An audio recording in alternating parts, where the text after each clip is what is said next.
చిన్న పిల్లోడు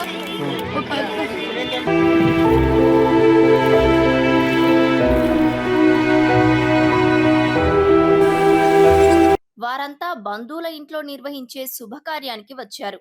ఆ తర్వాత ఓ పిల్లాడితో సహా 5గురు వ్యక్తులు తుంగభద్ర నది చూసేందుకు వెళ్లారు. అనంతరం స్నానాల కోసం నీటిలోకి దిగారు. ఈ క్రమంలో బాలుడు నీటిలో కొట్టుకుపోతుండగా అతడిని కాపాడేందుకు ప్రయత్నించి మరో 4గురు గల్లంతయ్యారు. దీనిపై సమాచారం అందుకున్న పోలీసులు గాలింపు చర్యలు చేపట్టి మృతదేహాలను వెలికితీశారు. ఈ విషాద ఘటన కర్నూలు జిల్లాలోని మంత్రాలయంలో చోటు చేసుకుంది.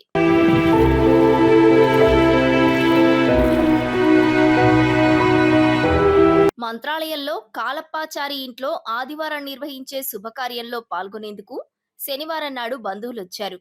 ఇందులో 6గురు వ్యక్తులు తుంగభద్ర నది చూసేందుకు శనివారం సాయంత్రం వెళ్లారు. ఆ తర్వాత నీటిలోకి దిగారు. ఈ క్రమంలో బాలుడు యువన్ చంద్ర నీటిలో కొట్టుకుపోతుండగా అతడిని కాపాడేందుకు ప్రయత్నించి మరో 4గురు గల్లంతయ్యారు. లోతును అంచనా వేయకపోవడంతో ఒకరి తర్వాత ఒకరు నీటిలో గల్లంతయ్యారు. ఈ ప్రమాదం నుంచి బయటపడిన ఆదోనికి చెందిన అపర్ణ బంధువులకు సమాచారం ఇవ్వడంతో అసలు విషయం బయటకొచ్చింది. పట్టుకోవడానికి పోయినాను. ఆ, అందరు ఫోర్స్ కి పట్టుకుపోయాను. ఎంతమంది? ముగ్గురు పెద్ద జెంట్స్, ఆ, ఒక చిన్న పిల్లోడు, ఆ.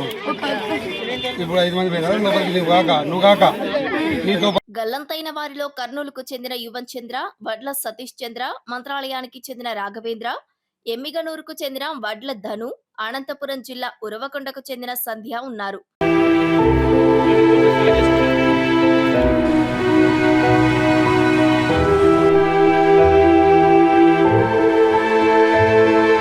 మంత్రాలయం సిఐ దస్తగిరిబాబు, అగ్నిమాపక అధికారులు, మత్స్యకారులు సహకారంతో నదిలో గాలింపు చర్యలు చేపట్టారు.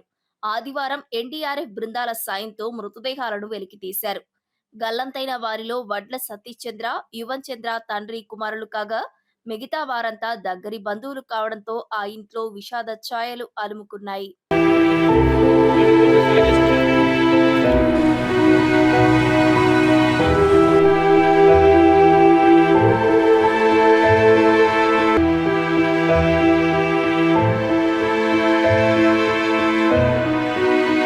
పట్టుకోవడానికి పోయినాను.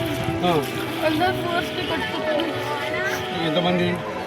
ముగ్గురు పెద్ద జెంట్స్, ఆ, ఒక చిన్న పిల్లోడు, ఆ. ఒక